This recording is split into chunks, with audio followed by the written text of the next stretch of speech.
السلام عليكم ورحمة الله.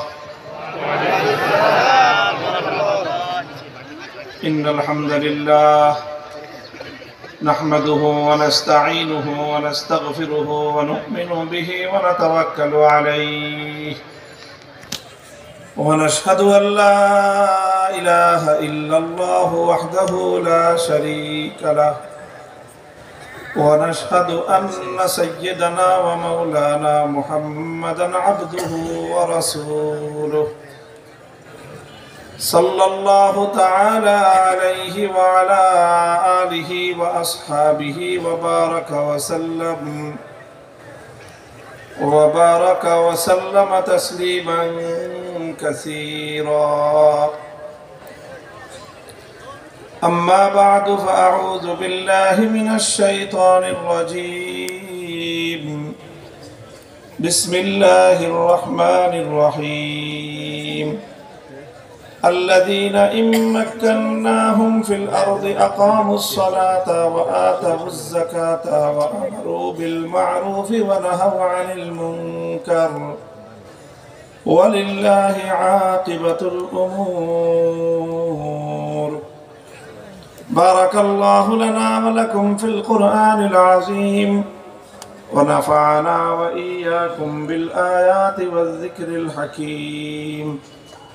اللهم صل على محمد وعلى آل محمد كما صليت على إبراهيم وعلى آل إبراهيم إنك حميد مجيد. اللهم بارك على محمد وعلى آل محمد كما باركت على إبراهيم وعلى آل إبراهيم إنك حميد مجيد. نهاية قابل احترام حضرات علماء کرام, সম্মানিত শ্রদ্ধাভাজন বয়োজ্যেষ্ঠ আমার মুরব্বী সাহেবান, সমবেত ইসলাম প্রিয়, কোরআন প্রেমিক, নবী প্রেমিক, তাওহীদি মুসলমান ভাই ও বন্ধুগণ, মাহবুবদের জন্য নির্ধারিত স্থানে উপবিষ্ট আমার সম্মানিত মা ও বোনেরা, বিভিন্ন বাসা বাড়িতে যারা অবস্থানরত রয়েছেন তারাও, বাংলাদেশের একটি স্বনামধন্য দ্বীনী শিক্ষার প্রাণকেন্দ্র, একটি সফল শিক্ষা প্রতিষ্ঠানের প্রতীক মারকাজু ফাইজুল কোরআন আল ইসলামের উদ্যোগে আয়োজিত 2 দিনব্যাপী আজিমুস শান ইসলামী মহাসম্মেলনের শেষ দিবসের সর্বশেষ লগনে আমরা উপস্থিত। মারকাজু ফাইজুল কোরআনের এই মঞ্চে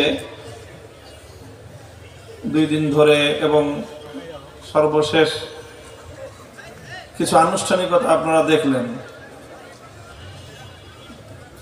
এই সকল আনুষ্ঠানিকতার মধ্য দিয়ে কিছুটা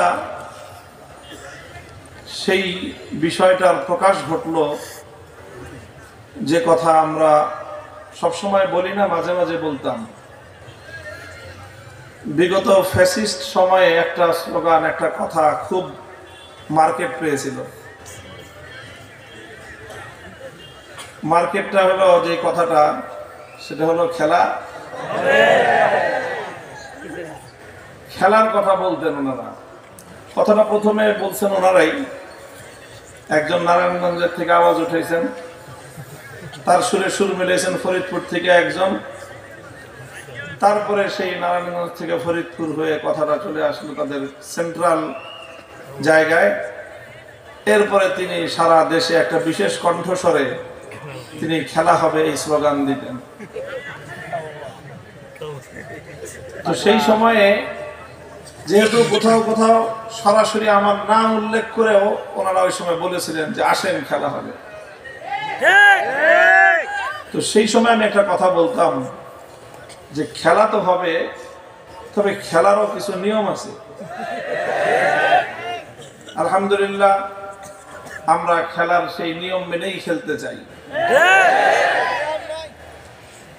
আপনারা জানেন যে বিশেষ করে বাংলাদেশে এক সময় আমরা যখন আমাদের যে ছেলেবেলা শৈশবকাল যে সময়টায় কেটেছে 1980-র দশক, তখন বাংলাদেশের এই সব ছেলেপেলেরাই এই বয়সের শৈশব শিশু কিশোররা তখন ফুটবল খেলতো বেশি। এরপরে তো এক সময় আসলো যে খেলার ধরন পরিবর্তন হয়ে গেল। তো সেই ফুটবল খেলার আমরাও আমাদের শৈশবকালে আমরাও খেলাধুলা করেছি, এবং আন্তর্জাতিক পর্যায়ে ফুটবল খেলা হয়। তো ফুটবল খেলারও একটা সিস্টেম আছে, একটা নিয়ম আছে, আছে কিনা? দুইটা পক্ষ থাকে, এক এক পক্ষে আন্তর্জাতিক যে মানদণ্ড সেই অনুযায়ী 11 জন করে খেলোয়াড় থাকে। এই 11 জন, অপর পক্ষে 11 জন তারা খেলে, মধ্যখানে একজন রেফারি থাকে এবং সেই রেফারির সহযোগী থাকে 2 জন। এই সব মিলিয়ে একটা খেলার আয়োজন হয়। তো এক পক্ষ আরেক পক্ষকে প্রতিযোগিতামূলকভাবে পরাস্ত করতে চায়। পরাস্ত করতে যে চায়, পরাস্ত করার উপায় কি? গোল পোস্টের মধ্যে বল ঢুকাইতে হবে, কথা ঠিক কিনা? তো গোল পোস্টের মধ্যে বল ঢুকাইলে গোল হবে এবং যারা বেশি গোল দিতে পারবে তারাই বিজয়ী হবে। তো গোল পোস্টের মধ্যে যে বল ঢুকানোর জন্য 11 জন প্লেয়ার যে খেলে, সবাই কিন্তু এক পজিশনে খেলে না, কথা ঠিক কিনা? এখানে কেউ থাকে গোলকিপার, গোলরক্ষক যাকে বলা হয়। কিছু খেলোয়াড় থাকেন যারা ডিফেন্স পজিশনে খেলেন, যাদের মূল লক্ষ্য থাকে প্রতিপক্ষের আক্রমণ রক্ষা ঠেকানো। কিছু খেলোয়াড় থাকেন যারা মধ্য মাঠে খেলেন, যাদের উদ্দেশ্য, যাদের খেলার কৌশল থাকে পূর্ণ মাঠটাকে নিজেদের নিয়ন্ত্রণে রাখা। আর 1 জন কি 2 জন খেলোয়াড় থাকেন যাদেরকে প্রচলিত পরিভাষায় বলে স্ট্রাইকার, যারা প্রতিপক্ষের গোল মুখে বল ঢুকানোর জন্য সবচেয়ে বেশি তৎপর থাকেন এবং ওখান দিয়ে ঘুরঘুর করতে থাকেন যে কখন সুযোগ পাবেন আর প্রতিপক্ষের গোল পোস্টে বল ঢুকাইবেন। তো গোল দেওয়ার জন্য তো শুধু স্ট্রাইকারই চেষ্টা করে বেশি। আর প্রতিপক্ষ যদি মনে করে যে এই ব্যাটাই হলো খালি আমাদের প্রতিপক্ষ, আর যে গোলরক্ষক আছে তো ভালো, ও আমাদেরকে গোল দিতে আসে না, যে ডিফেন্সিং পজিশনে খেলতেছে ওরাও ভালো, ওরা আমাদেরকে গোল দিতে আসে না, মাঝমাঠে যারা খেলে ওরাও ভালো, ওরাও আমাদের প্রতিপক্ষ না, কারণ ওরা তো আমাদেরকে গোল দিতে আসে না, গোল দিতে আসে খালি এই স্ট্রাইকার ব্যাটা, কাজে ওরেই শুধুমাত্র আটকাও, ঠেকাও, ওরেই শুধু শত্রু মনে করো। এইভাবে যদি কোনো প্রতিপক্ষ শুধু স্ট্রাইকারকে নিজেদের প্রতিপক্ষ মনে করে বাকি 8-9 জনকে যদি নিজের পক্ষের মনে করে, তাহলে তার মতো বোকা এই পৃথিবীটার দ্বিতীয় কেউ নেই। তো তোমরা যে কেন খেলায় হাঁটছো, আমি তাদেরকে বলতেছি, পরাজিত শক্তিকে, যে খেলা হবে বইলা যখন মূল খেলার সময় আসলো তখন তো তোমরা মাঠেই নাই। একেবারে লজ্জাজনক ভাবে তোমরা পরাজিত হয়েছো। কেন হয়েছো? তোমাদের লজ্জাজনক পরাজয়ের মূল কারণ হলো তোমরা তোমাদের প্রতিপক্ষের 11 জন খেলোয়াড়ের মধ্যে শুধুমাত্র 1 জন আর 2 জনকেই প্রতিপক্ষ মনে করেছো, আর মনে করছো বাকি 9 জন তোমাদের পক্ষে। না, আমরা 11 জনই তোমাদের বিপক্ষে ছিলাম। তবে সবাই হয়তো আমার মতো স্ট্রাইকিং পজিশনে নেমে তোমার বিরুদ্ধে কথা বলে নাই। তোমরা মনে করছো খালি মামুনুল হক এটা বেশি কয়, এটা ঠেকাও, আমাকে ঠেকাইছো। ওই সময়টায় আমরা তোমাদের গোল দেওয়ার চেষ্টা করি নাই, কিন্তু আমাদের বাকি 10 জন মিলে গোটা মাঠ তোমাদের নিয়ন্ত্রণের বাইরে নিয়ে আসছে। এরপরে যখন খেলার সময় এসেছে, নিরপেক্ষ ভেন্যু, লেভেল প্লেইং ফিল্ড যখন তৈরি হয়েছে, খেলা তো দূরের কথা, 55,000 বর্গ মাইলের সীমানার মধ্যে তোমরা কেউ না। মুহতারাম হাজিরিন, এই কথাটা আমি কেন বললাম?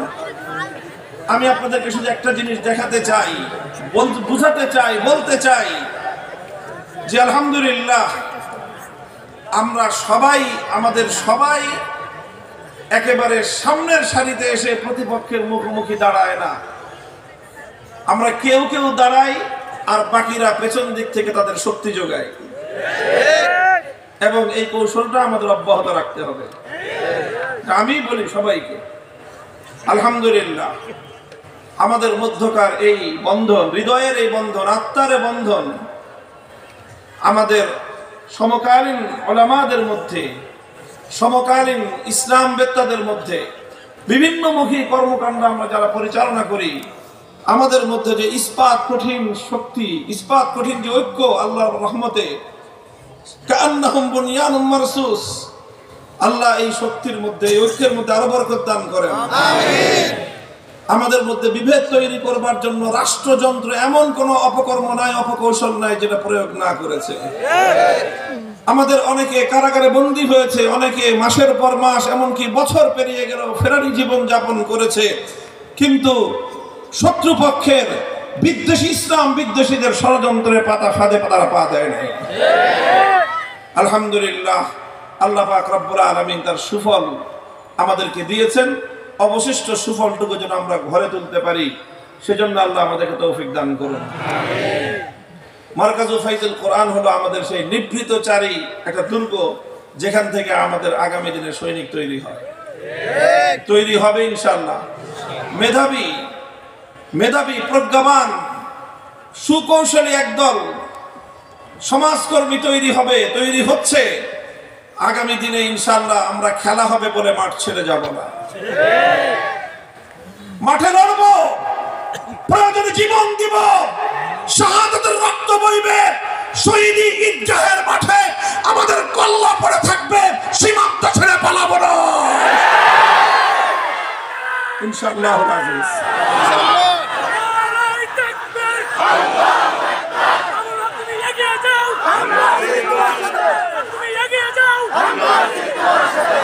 মুহতারাম হাজিরিন, রাত 12:15 বাজে, আবাসিক এলাকা, অনেক মানুষ এখানে ঘুমাবেন, বিশ্রামের প্রয়োজন, বাসা বাড়িতে মানুষের কষ্ট হবে। সুদীর্ঘ কোনো আলোচনা আমি করব না। কোরআনে কারীমের সূরাতুল হজ্জের 41 নম্বর আয়াতটুকু আমি তেলাওয়াত করেছি। আমার এই আয়াতকৃত তেলাওয়াতের মূল বিষয়বস্তু হলো ধর্মনিরপেক্ষতাবাদের বিরুদ্ধে কথা বলা। কথার একেবারে বিষয়বস্তু আমি ওপেন করে দিলাম যে এখানে রাগ ঢাকের কোনো সুযোগ নাই। আমরা ধর্মনিরপেক্ষতাবাদের বিরুদ্ধে, ধর্মনিরপেক্ষ মতবাদকে রুখবার জন্য যা করতে হয় আমরা তাই করব। এটার জন্য যদি যুদ্ধের ময়দান পর্যন্ত পরিস্থিতি গড়ায়, আমরা সে পর্যন্ত যেতে প্রস্তুত আছি ইনশাআল্লাহ। কারণ হলো, এই কারণটাই আমি একটু ব্যাখ্যা করব কোরআনে পাকের এই আয়াতের আলোকে। আল্লাহ বলছেন, আল্লাযীনা ইম্মাক্কান্নাহুম ফিল আরদি আকামুস সালাতা ওয়া আতাউয যাকাতা ওয়া আমারু বিল মা'রুফি ওয়া নাহাউ আনিল মুনকার ওয়ালিল্লাহি আকিবাতুল উমুর। আল্লাহ বলছেন, আমি যদি মুসলমানদেরকে রাষ্ট্র ক্ষমতা দেই, যারা মুসলমান, যারা নিজেদেরকে মুসলিম বলে পরিচয় দেয়, দাবি করে, তারা যদি রাষ্ট্র ক্ষমতা পায়, তাহলে তাদের রাজনীতির মূল নীতি, মূল দর্শন কি হবে, এটা ইসলামের প্রবর্তক স্বয়ং আল্লাহ পাক রব্বুল আলামিন নির্ধারণ করে দিয়েছেন যে মুসলমানরা রাষ্ট্র ক্ষমতা পেলে তারা সর্বপ্রথম যেই কাজ করবে সেটা হলো আকামুস সালাত, গোটা রাষ্ট্রের মধ্যে তারা নামাজ কায়েম করবে। ওয়া আতাউয যাকাত, দ্বিতীয় কাজ হলো তারা রাষ্ট্রের মধ্যে যাকাত ব্যবস্থা প্রতিষ্ঠিত করবে। 3 নম্বর কাজ হলো ওয়া আমারু বিল মা'রুফ, তারা সৎ কাজের আদেশ দিবে মানুষকে। 4 নম্বর কাজ হলো ওয়া নাহাউ আনিল মুনকার, তারা অন্যায় এবং শরীয়ত বিরোধী সকল কার্যকলাপকে নিষেধ করবে এবং বাধা দিবে, প্রতিরোধ গড়ে তুলবে। এই 4টার কথা আল্লাহ পাক রব্বুল আলামিন এখানে নাম সহ বাই নেম আল্লাহ পাক রব্বুল আলামিন এখানে উল্লেখ করেছেন যে কোন মুসলিম যদি রাষ্ট্র ক্ষমতা পায় তাহলে তার কি দায়িত্ব হবে। কোরআনে পাকের এই আয়াত স্পষ্ট ভাষায় বলতে চায়, কোরআনের এই আয়াতের দ্ব্যর্থহীন মর্ম হলো এই যে কোন মুসলিম রাষ্ট্র ক্ষমতা পেলে সেই রাষ্ট্র ক্ষমতার ব্যাপারে ইসলাম বলে যে সেই রাষ্ট্র ইসলামের আলোকে চলবে। রাষ্ট্র কিসের আলোকে চলবে? ইসলামের আলোকে চলবে, ইসলামের নির্দেশনা অনুযায়ী চলবে। ইসলাম বলে মুসলমান যদি ক্ষমতা পায়, সে মুসলমান ক্ষমতা পেয়ে ইসলামের বাইরে অন্য কোনো আদর্শের আলোকে রাষ্ট্র পরিচালনা করতে পারবে না। ইসলাম রাষ্ট্র ক্ষমতাকে ইসলামের নীতির আলোকে, ইসলামের বিধানের আলোকে পরিচালনা করতে বাধ্য করে। কথা বুঝবেন, লক্ষ্য করে মাদ্রাসার ছাত্ররা, খুব গুরুত্বপূর্ণ কথা, খুব সংক্ষেপে কথা, কিন্তু গুরুত্বপূর্ণ একটা পয়েন্ট এই কথা আজকে আমার, যে ইসলাম বলছে যে রাষ্ট্র ক্ষমতা চালাতে হলে, রাজনীতি করতে হলে ইসলামের আলোকেই করতে হবে, ইসলামের বিধানের আলোকেই রাজনীতি করতে হবে, রাষ্ট্র পরিচালনা করতে হবে। ভিন্ন কোনো পথ অবলম্বন করার কোনো সুযোগ, কোনো বৈধতা কোনো মুসলমানের জন্য নাই। এটা হলো ইসলাম বলে। এখন আমি যে বললাম যে আমার আজকের আলোচ্য বিষয় হলো সেকুলারিজম, ধর্মনিরপেক্ষ মতবাদ। ধর্মনিরপেক্ষ মতবাদ কি বলে, বা ধর্মনিরপেক্ষ মতবাদ বলতে আমরা কি বুঝি? ধর্মনিরপেক্ষ মতবাদের এর ডেফিনিশন, এর সংজ্ঞা নিয়ে বেশ কিছু বক্তব্য আছে, তবে সব কথার মূল কথা, সার কথা হলো ধর্মনিরপেক্ষ মতবাদ বলে যে রাষ্ট্রের সঙ্গে ধর্মের কোনো সম্পর্ক থাকবে না। ধর্মনিরপেক্ষ মতবাদের মূল কথাটা হলো রাষ্ট্রের সাথে ধর্মের কোনো সম্পর্ক থাকবে না। ইসলাম বলে রাষ্ট্র ইসলামের বাইরে যেতে পারবে না। ধর্মনিরপেক্ষ মতবাদ বলে রাষ্ট্রে ইসলাম আসতে পারবে না। ধর্মনিরপেক্ষ মতবাদ অবশ্য শুধু ইসলামের কথা বলে না, ধর্মনিরপেক্ষ মতবাদ বলে রাষ্ট্রীয় ব্যাপারে ইসলাম বা অন্য কোন ধর্মেরই সংশ্লিষ্টতা থাকতে পারবে না। রাষ্ট্র পরিচালনার সঙ্গে ধর্মের কোনো সম্পর্ক থাকতে পারবে না। এটাই হলো ধর্মনিরপেক্ষ মতবাদ। আমরা বলি ধর্মনিরপেক্ষ মতবাদই হলো ধর্মহীনতা। কেন এই কথা বলি? কেন এই কথা বলি? যেহেতু ধর্মনিরপেক্ষ মতবাদ রাষ্ট্র পরিচালনার নীতির প্রশ্নে ইসলামের সাথে সম্পূর্ণরূপে সাংঘর্ষিক অবস্থান রাখে। ইসলাম বলে রাষ্ট্র ধর্মের বাইরে যেতে পারবে না। ধর্মনিরপেক্ষ মতবাদ বলে রাষ্ট্র পরিচালনার সঙ্গে ধর্মের সম্পর্ক থাকতে পারবে না। এই কথার সূত্রে ফলাফল যেটা দাঁড়ায় সেটা হলো এই, যে দেখেন, ধর্মনিরপেক্ষ মতবাদ এমন একটা মতবাদ যে অন্যান্য ধর্মাবলম্বীরা ধর্মনিরপেক্ষ হতে পারে, সেকুলার হতে পারে, কিন্তু কোন মুসলমান সেকুলার হতে পারে না। এই জন্য ভারতে ধর্মনিরপেক্ষ মতবাদ চলতে পারে, কারণ সেটা সংখ্যাগরিষ্ঠ হিন্দুদের রাষ্ট্র। আমেরিকায় ধর্মনিরপেক্ষ মতবাদ চলতে পারে, কারণ সেটা সংখ্যাগরিষ্ঠ খ্রিস্টানদের রাষ্ট্র। চায়নায় ধর্মনিরপেক্ষ মতবাদ চলতে পারে, কারণ সেটা সংখ্যাগরিষ্ঠ বৌদ্ধদের রাষ্ট্র। ঠিক তেমনি ভাবে অন্যান্য রাষ্ট্রে, যে সমস্ত রাষ্ট্রে অমুসলিমরা সংখ্যাগরিষ্ঠ, তাদের নিয়ন্ত্রণে রাষ্ট্র, সেই সব জায়গায় ধর্মনিরপেক্ষ মতবাদ চলতে পারে, কিন্তু মুসলিম সংখ্যাগরিষ্ঠ কোন দেশে ধর্মনিরপেক্ষ মতবাদ চলতে পারে না। অনেকে বলতে পারেন যে হুজুর দুই রকম মতামত কেন?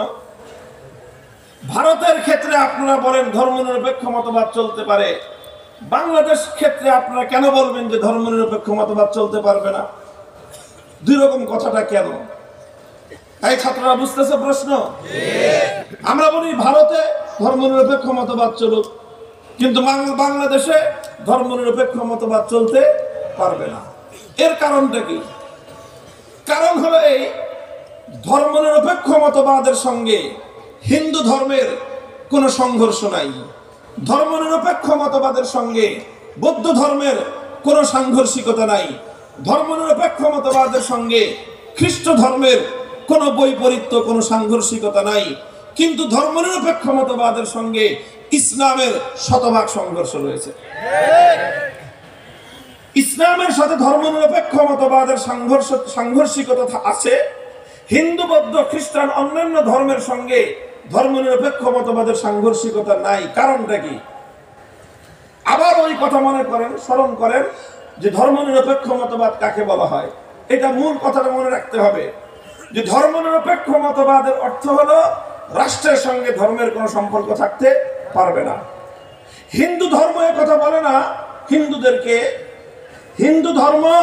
হিন্দু ধর্মাবলম্বীদেরকে এই কথা বলে না যে তোমার রাষ্ট্র হিন্দু ধর্ম অনুযায়ী চালাতেই হবে। এরকম বাধ্যবাধকতা হিন্দুদের প্রতি তার ধর্মের পক্ষ থেকে নেই। এইরকম বাধ্যবাধকতা বৌদ্ধদের প্রতি তাদের ধর্মের পক্ষ থেকে নেই।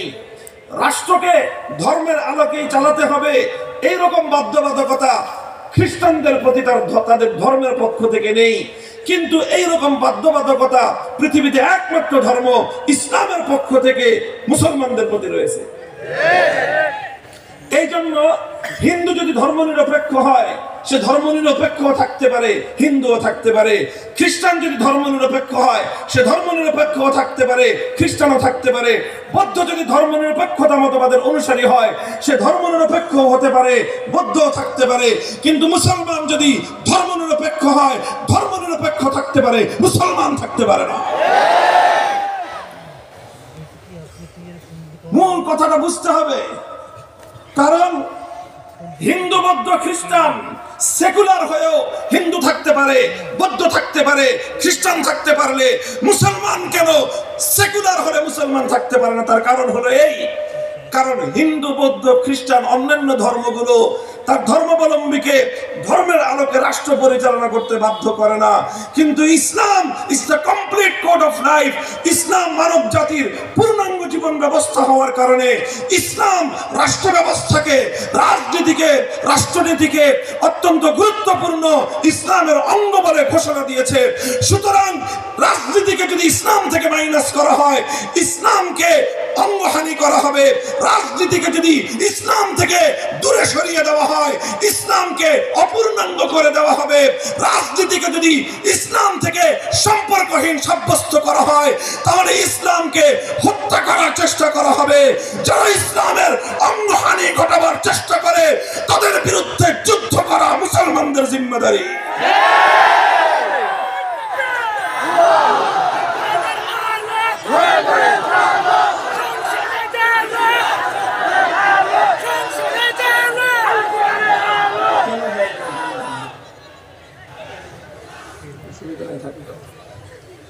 মুহতারাম হাজিরিন, কাজে এটা হলো একটা মৌলিক কথা। এই পার্থক্যটা আমাদেরকে বুঝতে হবে, এই পার্থক্যটা আমাদেরকে বুঝতে হবে। ধর্মনিরপেক্ষ মতবাদ ইসলামের দৃষ্টিতে সম্পূর্ণ কুফরি একটা মতবাদ। সেকুলার একটা ধর্ম ইসলামের দৃষ্টিতে, এই ধর্ম অনেক দিক থেকে, অনেক বিবেচনায় হিন্দু, বৌদ্ধ, খ্রিস্টান ধর্মের চেয়েও সেকুলার ধর্মটা আরো ভয়ঙ্কর ধর্ম। মুসলমানের জন্য হিন্দু, বৌদ্ধ, খ্রিস্টান ধর্মের চেয়েও সেকুলার ধর্ম আরো মারাত্মক, আরো ক্ষতিকর এবং আরো ভয়ঙ্কর। কারণ কি? কারণ হলো ধর্মনিরপেক্ষ মতবাদের মাধ্যমে মুসলমানদেরকে যেভাবে ধোঁকা দেওয়া যায়, হিন্দু, বৌদ্ধ, খ্রিস্টান অন্য কোনো ধর্মের মাধ্যমে মুসলমানদেরকে সেই রকম ধোঁকা দেওয়া যায় না। আপনি দেখেছেন কোথাও কোন মানুষ এই কথা দাবি করে যে আমি হিন্দু আবার মুসলমান? নাই। কোন মানুষ এই কথা দাবি করে যে আমি বৌদ্ধ এবং মুসলমান? কারণ প্রত্যেকটা মানুষ জানে হিন্দু হলে মুসলমান হওয়া যায় না, বৌদ্ধ হলে মুসলমান হওয়া যায় না, খ্রিস্টান হলে মুসলমান হওয়া যায় না। অথচ আপনি অসংখ্য মানুষ পাবেন যে সে বলবে যে আমি সেকুলার, আমি আবার মুসলিম। গোটা আওয়ামী লীগ তাই অবস্থা। আওয়ামী লীগের টপ টু বটম, হাজি, পাজি, গাজী যা আছে এই সব একদিকে সেকুলার আর একদিকে বলে মুসলিম। অথচ একজন হিন্দু যেরকম মুসলিম হতে পারে না, একজন বৌদ্ধ যেরকম মুসলিম হতে পারে না, একজন খ্রিস্টান যেরকম মুসলিম হতে পারে না। সেকুলারিজম যদি কেউ বুঝে থাকে সেও এই কথা মানতে বাধ্য হবে, সেকুলার কোনো ব্যক্তিও মুসলিম হতে পারে না। তাহলে বলবেন তাহলে আওয়ামী লীগের লোকজন যে সেকুলার আবার মুসলিম হয়েছে, আমি বলবো সেকুলার হয়ে যে তারা নিজেদেরকে মুসলিম বলে এর দুইটার যে কোনো একটা কারণ হতে পারে। হয় তারা আসলে ইসলামের সঙ্গে তামাশা করে, তারা আসলে অমুসলিম, বেঈমান, কিন্তু তারা মুসলমানের রূপ ধারণ করে ধোঁকাবাজি করে। আর না হয় এর চেয়ে হালকা কথা যেটা সেটা বলতে হবে, এরা সব গণ্ড মূর্খের দল। এরা বুঝে না যে ধর্মনিরপেক্ষ হলে মুসলিম থাকা যায় না, এই কথাটা তারা বুঝে না। না বুঝে তারা একদিকে ধর্মনিরপেক্ষ আর একদিকে মুসলিম দাবি করে। কিন্তু আসল কথা হলো, হয় তুমি মুসলিম, না হয় তুমি সেকুলার। তুমি একই সঙ্গে যেমনি ভাবে মুসলিম আর হিন্দু হতে পারো না, একই সঙ্গে তুমি যেরকম মুসলিম এবং বৌদ্ধ আর খ্রিস্টান হতে পারো না, ঠিক একই ভাবে তুমি মুসলিম এবং ধর্মনিরপেক্ষ সেকুলারও হতে পারো না। কেমনে হবা তুমি? তুমি একসঙ্গে দুইটা নির্দেশ পালন করতে পারবে না। কারণ সেকুলারিজম তোমাকে বলবে রাষ্ট্রের থেকে ধর্মকে বিচ্ছিন্ন করো, ইসলাম তোমাকে বলবে রাষ্ট্রকে ধর্মের আন্ডারে আনো। তুমি একসঙ্গে দুইটাকে মানতে পারবে না। আওয়ামী লীগের যারা করছে অতীতে, শুধু আওয়ামী লীগের নাম এই জন্য বলতেছি কারণ ধর্মনিরপেক্ষ মতবাদের নাম ধরে বাংলাদেশে এই মতবাদ চালু করেছে আওয়ামী লীগ এই জন্য। আর বিএনপির লোকেরা এই কথা বলে না, কিন্তু তারাও এখন এই কথাই বিশ্বাস করে তারাও। কাজেই আপনারা যদি আপনাদের এই ধর্ম বিশ্বাস, বিএনপির লোকজনদেরকে বলতেছি, যদি আপনারা আপনাদের ধর্ম বিশ্বাস আওয়ামী লীগের আলোকে সাজিয়ে থাকেন, আপনারাও যদি মনে করে থাকেন যে হ্যাঁ, যে ইসলাম রাজনীতির সঙ্গে ইসলামের সম্পর্ক থাকা ঠিক না, এই কথা যদি আপনারা মনে করে থাকেন, তাহলে আওয়ামী লীগ আর বিএনপির মধ্যে কোনো পার্থক্য নাই। আওয়ামী লীগ তাদের অবস্থান পরিষ্কার করে দিয়েছে যে তারা ধর্মনিরপেক্ষ। বিএনপি আমাদেরকে বলবো, যদি আপনারা আপনাদের অবস্থান পরিষ্কার করার মতো সাহস রাখেন তো বলেন যে না, রাজনীতির সঙ্গে ইসলামের কোনো সম্পর্ক নাই, রাষ্ট্রের সঙ্গে ইসলামের সম্পর্ক থাকতে পারবে না। এই কথা যেদিন বলবেন সেদিনও আপনাদের ব্যাপারে আমাদের একই বক্তব্য হবে, আওয়ামী লীগের ব্যাপারে আমাদের যে বক্তব্য। মুহতারাম হাজিরিন, কথাটা পরিষ্কার। একজন মুসলিম যেভাবে হিন্দু বৌদ্ধ খ্রিস্টান হতে পারে না, ঠিক তেমনি ভাবে একজন মুসলিম কোনোদিন জেনে বুঝে শুনে কোনোদিন সেকুলার ধর্মনিরপেক্ষ হতে পারে না। কারণ কি? কারণ ধর্মনিরপেক্ষ মতবাদ তাকে বলবে রাষ্ট্রের সঙ্গে ধর্মের সম্পর্ক চলে না। ইসলাম বলবে রাষ্ট্র কোনোদিন ইসলামের বাইরে যেতে পারে না। তখন আপনি পশ্চিমকালেও ধর্মনিরপেক্ষ হয়ে ইসলামের আদর্শ মানতে পারবেন না। তখন আপনাকে যে কোনো একটা গ্রহণ করতে হবে, আরেকটা ত্যাগ করতে হবে। আমরা পরিষ্কার বলে দেই, আমরা ইসলাম মানলাম, ধর্মনিরপেক্ষতাকে লাথি মারলাম। আপনারা আপনাদের অবস্থান পরিষ্কার করেন। আপনারা কি রাষ্ট্রের সঙ্গে ধর্মনিরপেক্ষ মতবাদের অনুসরণ করে ধর্মকে বিচ্ছিন্ন করবেন, না ইসলামের আদর্শ মেনে রাষ্ট্রকে আপনার ধর্মের আলোকে চালাবেন? আপনাদের অবস্থান পরিষ্কার করলে আপনারা হয় মুসলিম থাকবেন, না হয় সেকুলার হবেন। দুই নৌকায় একসঙ্গে পা দেয়া চলবে না। কথাটা পরিষ্কার বোঝা গেল? সুতরাং এই কথা পরিষ্কার। আগামী দিনে যারা আবার রাজনীতিতে আসবেন বাংলাদেশে, আওয়ামী লীগে যদি আসেন, জবাব পরিষ্কার করে আসবেন। হয় আপনি ধর্মনিরপেক্ষ সেকুলার, না হয় আপনি মুসলিম। যদি মুসলিম হয়ে থাকেন, ধর্মনিরপেক্ষতাকে বাংলাদেশে আমদানি করবার চেষ্টা করবেন না। আর যদি আপনি ধর্মনিরপেক্ষ হয়ে থাকেন, বলে দেন আপনি মুসলিম না, তখন আপনার সঙ্গে আমাদের যা করতে হয় তাই করবো আমরা ইনশাআল্লাহ। সুতরাং বাংলাদেশের 90% মুসলমান যেহেতু নিজেদেরকে মুসলিম বলে পরিচয় দেয়, কথা বলেন ঠিক না বেঠিক? 90% মুসলমান যেহেতু নিজেদেরকে মুসলিম বলে পরিচয় দেয়, আর এই 90% মুসলমানদের ইসলাম বলে, তোমাদের রাষ্ট্র, তোমাদের ধর্ম ইসলামের বাইরে যেতে পারে না। সুতরাং 90% মুসলমানদের আদর্শ মোতাবেক রাষ্ট্র চললে এই রাষ্ট্রের প্রত্যেকটি বিধান প্রণয়নের ক্ষেত্রে, প্রতিটি বিধান কার্যকর করার ক্ষেত্রে ইসলামের দিক নির্দেশনা অনুসরণ করাই বাধ্যতামূলক। আর একটা ঐতিহাসিক কথা বলবো, এরপরে আমি আমার সমাপনী মূল যেই মেসেজ জাতির উদ্দেশ্যে আমরা দিব সেটা হলো এই: ঐতিহাসিক ভাবেও বাংলাদেশ ধর্মনিরপেক্ষ হতে পারে না। কেন ঐতিহাসিক কারণে? এটা তো আমি বললাম ধর্মীয় কারণে। এতক্ষণ যেটা বললাম সেটা বললাম ধর্মীয় কারণে, ইসলামের দৃষ্টিভঙ্গির কারণেই মুসলমান কোনোদিন ধর্মনিরপেক্ষ হতে পারে না। সেই সঙ্গে একই সঙ্গে স্পষ্টভাবে ঐতিহাসিক ভিত্তিকে থেকে, ঐতিহাসিক দৃষ্টিকোণ থেকেই স্পষ্ট বক্তব্য আমাদের, ঐতিহাসিক দৃষ্টিকোণ থেকেও বাংলাদেশ ইসলামের বাইরে যেতে পারে না। কেন যেতে পারে না? খুব বেশি দিনের ইতিহাস নয়, 1757 সাল থেকে 2024 সালের ইতিহাস পর্যালোচনা করেন।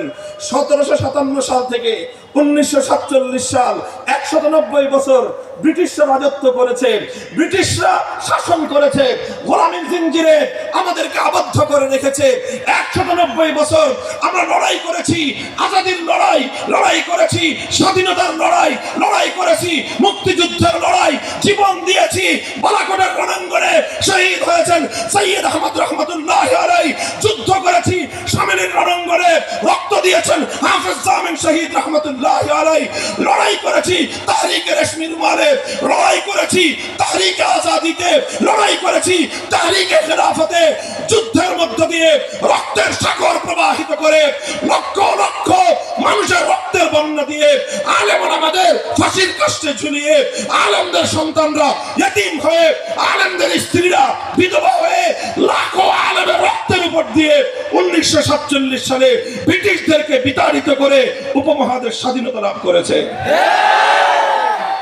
এরপরে 1947 সালে দেশটা যখন স্বাধীন হবে, দেশ যখন স্বাধীন হবে, স্বাধীন হওয়ার আগেই, ব্রিটিশরা এই দেশ ছেড়ে চলে যাওয়ার আগেই প্রশ্ন আসলো এই দেশটা কিভাবে স্বাধীন হবে। কারণ এই দেশে তখন প্রধানত দুই জাতির বসবাস ছিল, হিন্দু এবং মুসলিম। হিন্দু এবং মুসলিম এই দুই জাতির প্রধানত বসবাস ছিল। তখন হিন্দু এবং মুসলিমরা প্রশ্ন তুলল দেশ কিভাবে চলবে। হিন্দুরা বলল ধর্মনিরপেক্ষ মতবাদে চলবে। হিন্দুরা কথা বলতেই পারে, কারণ হিন্দু ধর্মের আলোকে রাষ্ট্র পরিচালনা করাও যায় না এবং করার জন্য তাদের ধর্মের পক্ষ থেকে কোনো ডিক্লারেশন, কোনো অনুমোদন, কোনো ধরনের নির্দেশনা কোনোটাই হিন্দু ধর্মে নাই। এই জন্য হিন্দুরা বলল রাষ্ট্র চলবে ধর্মনিরপেক্ষ মতবাদ।